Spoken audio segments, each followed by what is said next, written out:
Cancer signs can be sometimes very nebulous and very subtle. It's not always seeing a tumor or feeling a tumor on the body. Sometimes we'll see behavioral changes in terms of how a dog or a cat, for that matter, behaves. Welcome to Dog Cancer Answers, where we help you help your dog with cancer. Hello, friend. Today on Dog Cancer Answers, we're taking a listener line call from Janet, who has a plan for how to catch anal gland cancer early in her breed of dog. And she's wondering if there are other guidelines that we might want to put in place for our dogs.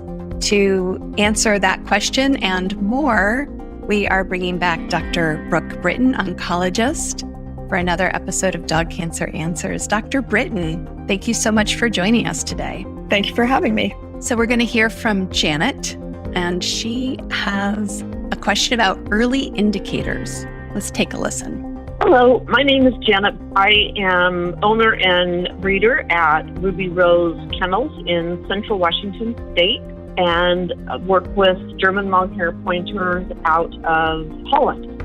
My question is mostly a suggestion, and that is, in experiencing cancers such as anal gland cancer and lymphoma, I have studied extensively globally to learn what kind of indicators might be available, and it would just be great for help knowing when to start looking for signs of these potential killers in our dogs.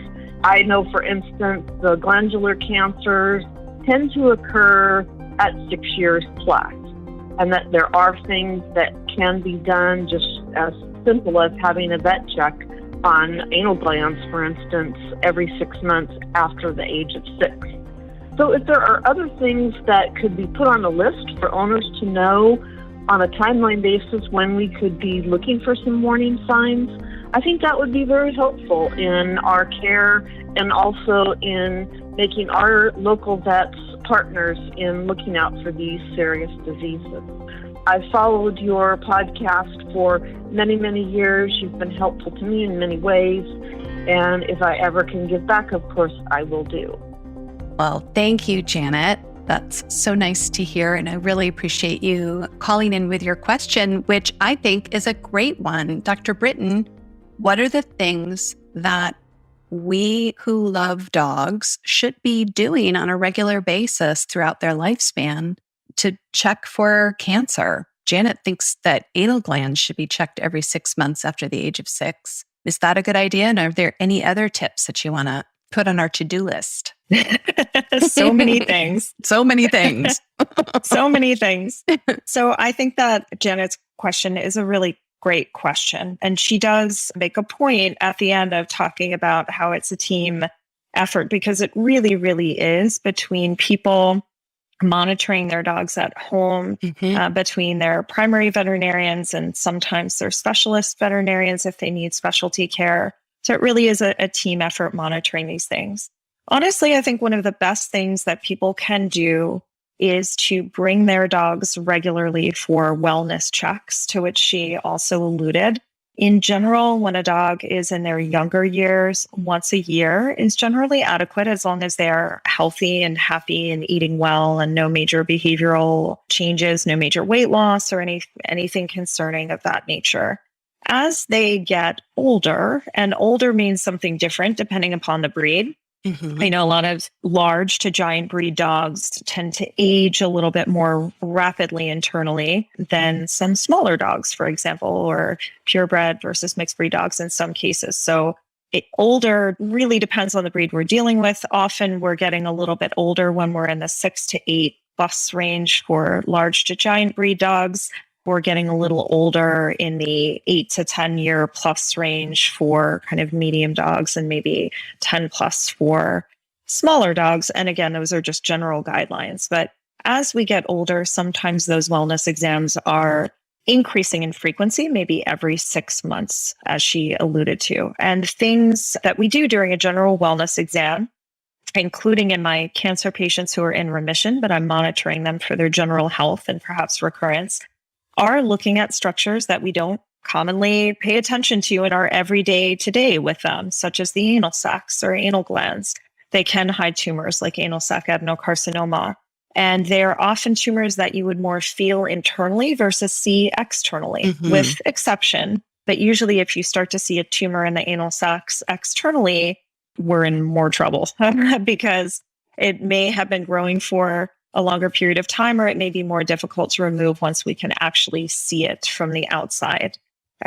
Feeling lymph nodes externally, many vets are very adept at feeling peripheral lymph nodes for evidence of lymphoma or other infectious diseases or other cancers.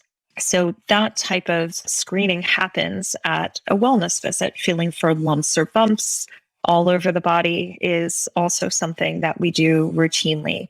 And if someone at home feels a lump or bump, or they feel that their dog is just not feeling well, or that something is amiss, then having a spontaneous appointment or a recheck appointment in between wellness visits is very important to bring that concern to a vet's attention so that we can address it promptly if it ends up being something indeed that's more concerning and needs to be medically addressed. The other thing that happens at wellness checks is oftentimes baseline blood work and other testing for infectious disease, for parasites, other issues that can cause quality of life concerns that can mimic certain behavioral and other constitutional changes that we can see with cancer, and can be differentiating test. Is this something that is an easily fixable problem that is something that can be dealt with in one visit or two visits, or is it something where we've actually diagnosed a more serious disease or a cancer where we need ongoing treatment? So many of these things can be picked up at a screening visit through a basic physical examination or through baseline blood work. At home, cancer signs can be sometimes very nebulous and very subtle. It's not always seeing a tumor or feeling a tumor on the body. Sometimes we'll see behavioral changes in terms of how a dog or a cat, for that matter, behaves. Maybe they are lethargic or more withdrawn. Maybe they are spending time in a different room or on a different surface, even rug versus hardwood floor or tile, that is atypical for them. Maybe their day-to-day routine is disrupted. They normally follow you around all the time from room to room when you're working from home. And then you notice that they're under the bed, or they're under a chair, or hiding behind the coffee table, and they're not following you around, or they're missing their normal 5 p.m. walk, or they don't want to walk as long. So sometimes these things can be very subtle. Other times we notice that they're not eating very well, or they're having GI distress like vomiting, diarrhea, they're losing weight, other types of signs that are non-specific and that they could indicate other things that may be benign, like a GI bug, distressing nonetheless, but those types of signs can be signs related to cancer as well. So any deviation from the norm, especially if it's persistent, increasing in frequency or worsening over time, is important for us to bring to the attention of a veterinarian. It strikes me that, we know our dogs best, right? We know our dogs better than anybody else could. And so as dog lovers, we just really need to have a picture in our head that we can compare. Our dog today is behaving like this. Is that who we know our dog to be? And any deviation from that, I think there's an intuitive sense sometimes. There's just something off. Something's just not right. And we should pay attention to that, sounds like you're saying. It's true. And sometimes these things are so subtle that, a person may bring their dog in to see me and say, look, he's just not right. I can't put my finger on it, but there's just something that isn't right. And I think that's a hard one for vets to field because it's non-specific and it's very broad. But at the same time, it doesn't make it any less valid, because many times when people bring that to our attention, they are right. It's something that is not quite right with their dog and something is going on. So it's important to note those changes. And again, especially if there's a pattern or a trend where they're increasing in frequency or duration or worsening in any sense. Dr. Dressler once told me, as a general practitioner, whenever he sees a dog for a wellness visit, he says the average is 3 to 5 things that are off, that aren't ideal, that might be indicating that something's going wonky and needs to be addressed and helped along to keep that dog healthy in the long term. And those wellness checks, it seems, your dog's 6, you don't think, my dog's older. So your screening guidelines basically are once a year until your dog is older, 6 for a large breed, 8 to 10 for a medium breed, and 10 plus for a small breed, and then 6 months ever after, basically, for those wellness checks, just to make sure that everything's lined up. That's a general guideline. There are some people that would want screening more frequently, and that's not wrong to do. It's never wrong to go see your vet, just for a wellness check, even every 6 months, if that's something that makes you feel better. And your veterinarian may not always run every single test or every single diagnostic at those visits. And most will kind of have a set interval at which they do those diagnostics, like blood work, for example, especially if we do feel that a dog is truly healthy and we're not seeing any red flags of concern. But screening is, in general, very important. And in addition, there are many dog breeds that are predisposed to certain types of cancer. So while just like in human medicine, you may not, even if you have a family history of, let's say, gastric cancer, you may not get ultrasounds, every 6 months or even at your annual physicals. There may be certain intervals that we alter or adjust for dogs that are more predisposed to certain types of cancer, especially if they have a history in their lineage where we may be screening them more frequently, or we may do a diagnostic like chest x-rays or an ultrasound as they get older, even if they appear to be completely well, so that we're trying to catch these disease processes early, especially with cancers that are very insidious that may develop and progress over time, where we may not have any outward signs of illness until they really start to get bigger and feel sick. So true. Let's take a brief break here, but when we come back, I want to ask you about how we can figure out concrete screening guidelines in the future. Every meal you give your dog is an opportunity to support vibrant health and even fight cancer. The Dog Cancer Diet is a set of guidelines that Dr. Dressler created for his book, The Dog Cancer Survival Guide.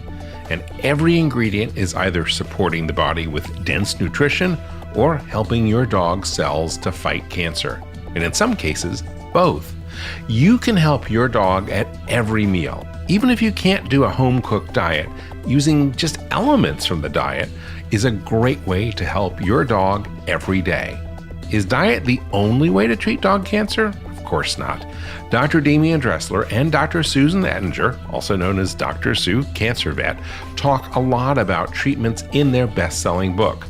Diet is just one of 5 important steps to take when you're planning your dog's cancer treatment.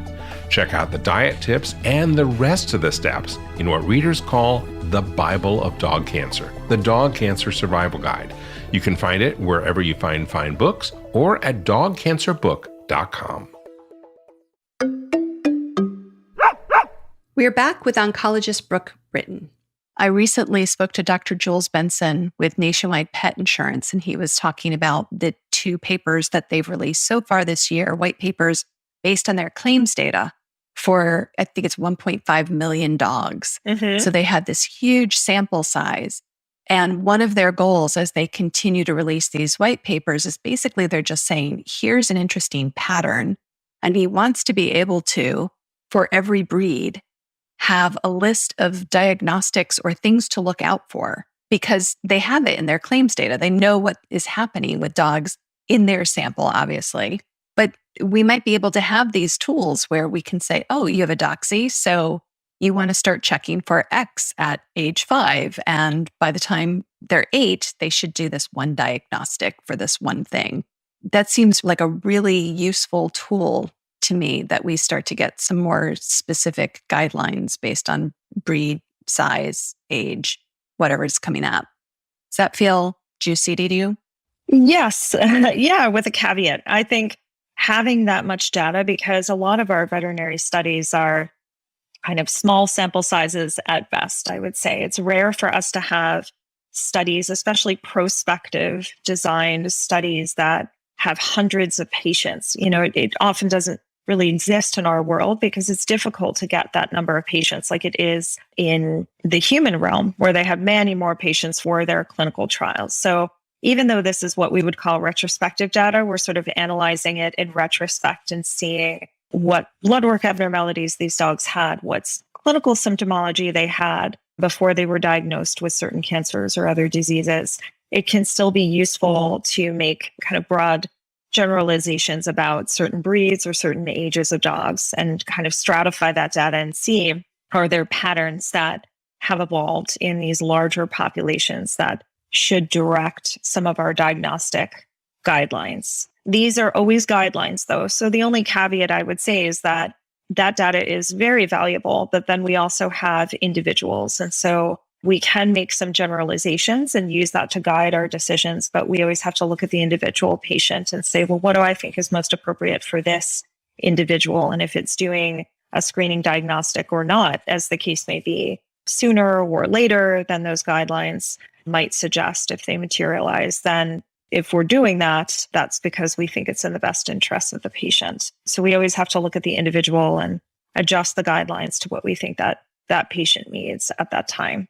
That's an excellent point. So often, in our Facebook group for folks who are dealing with dog cancer, for example, we'll hear, a very common complaint is my vet didn't think to do this, or my vet skipped this test. And I often feel that what's really being expressed is, I wish none of this had happened and I wish someone had figured this out sooner.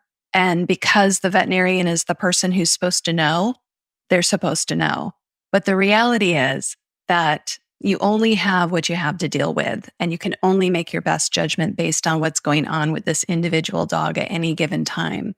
And things get missed and things couldn't have been found in the first place. Mm-hmm. And the guidelines are only ever there to suggest a way through the wilderness of actually just being there with the dog and paying attention to that dog. And as dog owners, I know as a dog owner, it's my job to make sure that I understand my dog really well and that I know what's going on with her. And then I consult with my veterinarian about that because she's my dog. That is true. Sometimes things are truly missed. Mistakes happen in any field, and veterinarians are not immune to making mistakes, as well-intentioned and as diligent as we all try to be.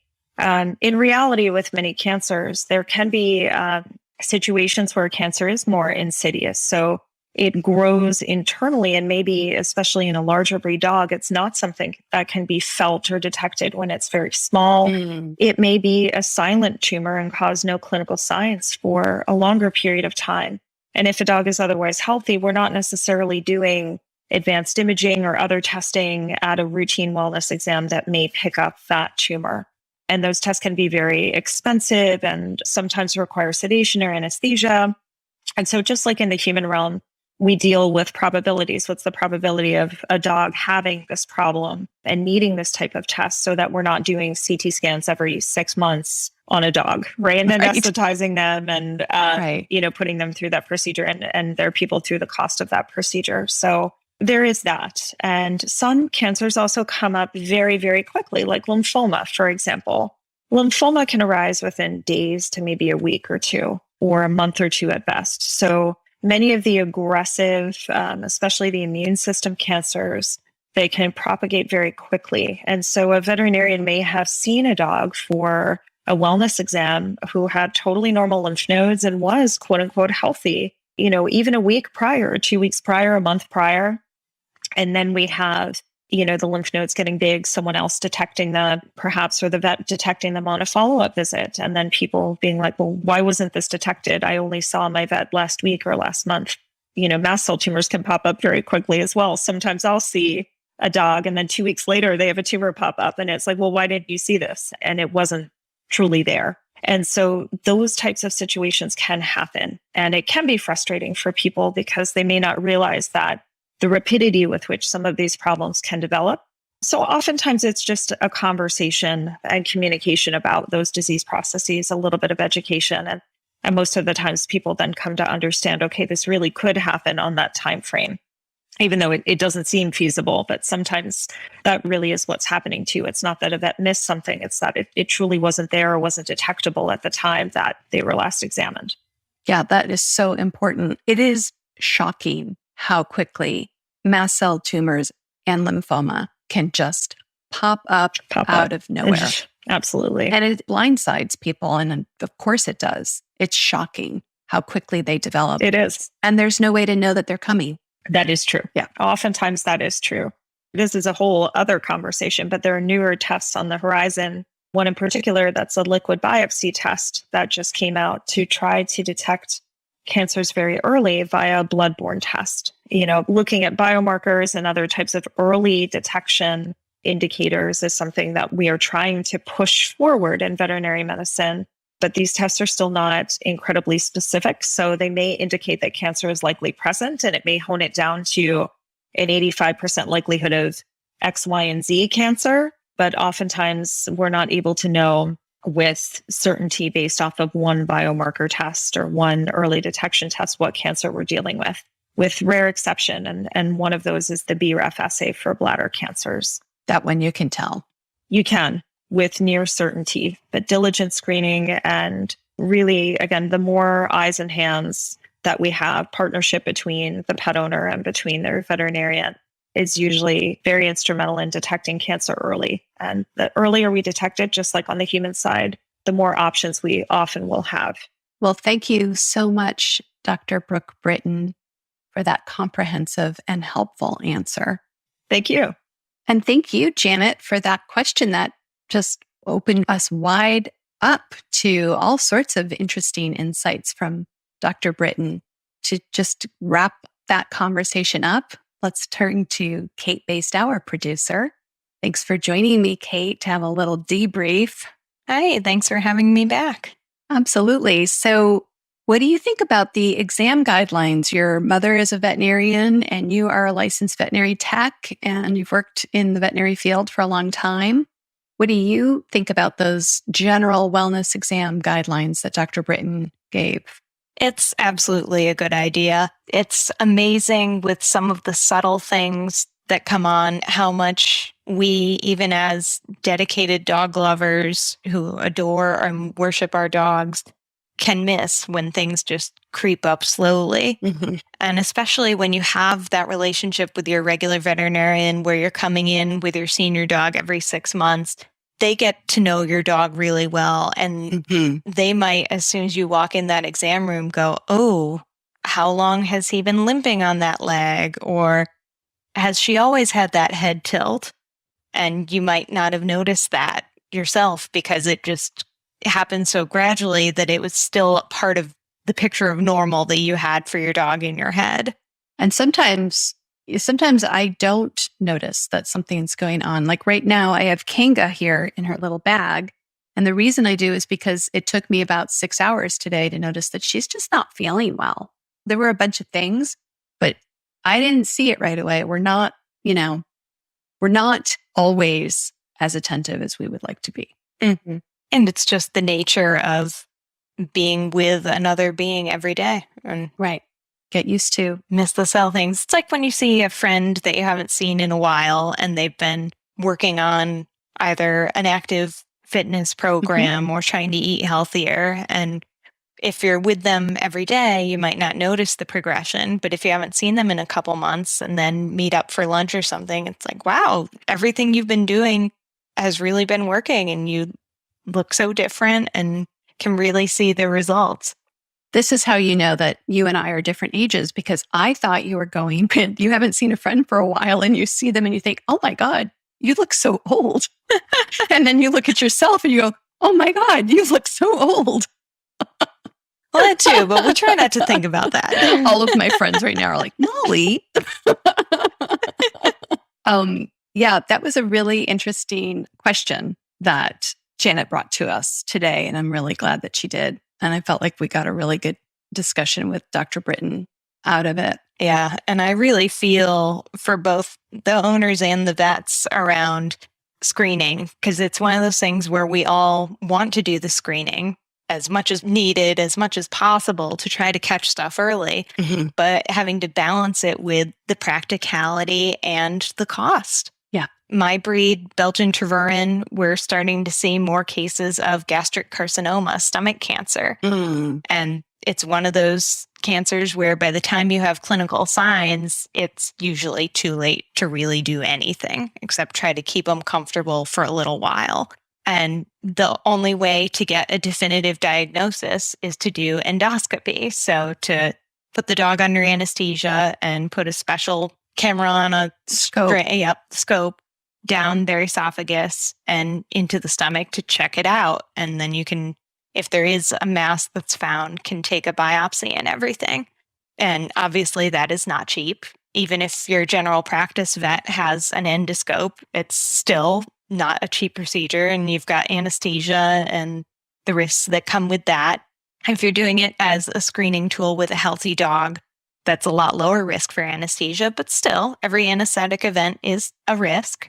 And also, just because your dog has a negative scope today doesn't mean that a mass is going to show up in 2 days. Right. So then the question is, even if you are willing and able to invest the money to do regular endoscopes of your dog, how often are you going to do that? Every 6 months? Right. Every 2 months? Once a year? Right. Yeah. It's not practical. And yeah.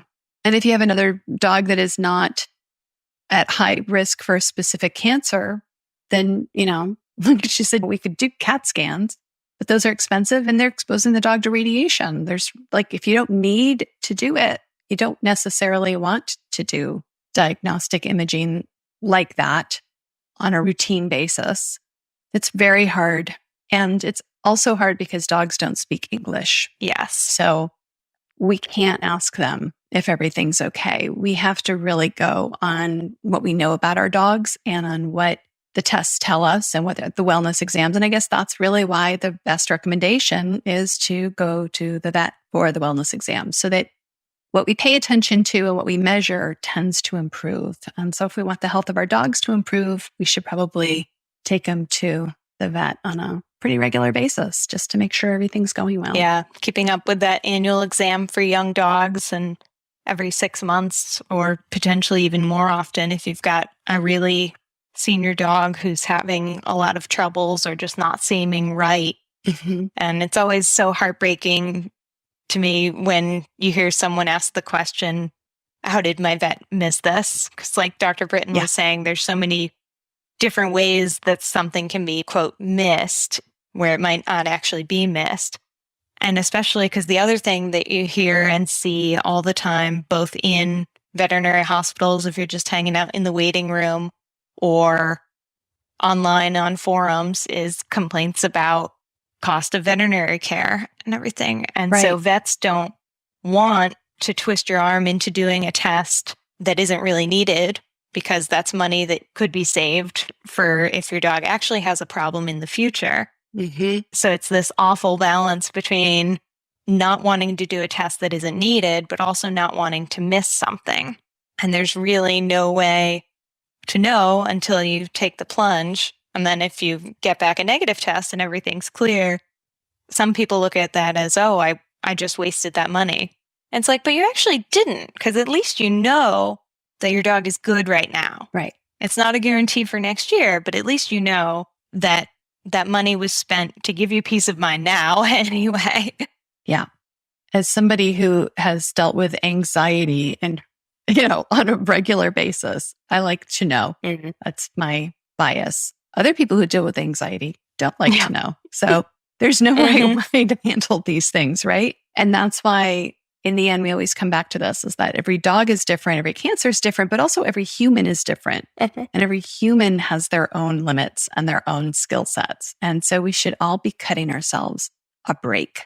Yeah. And have an open dialogue with your vet about what your expectations are for both screening your dog for potential problems and dealing with problems that come up, so that both of you can work together as a team to do what's best for you and your dog. Right.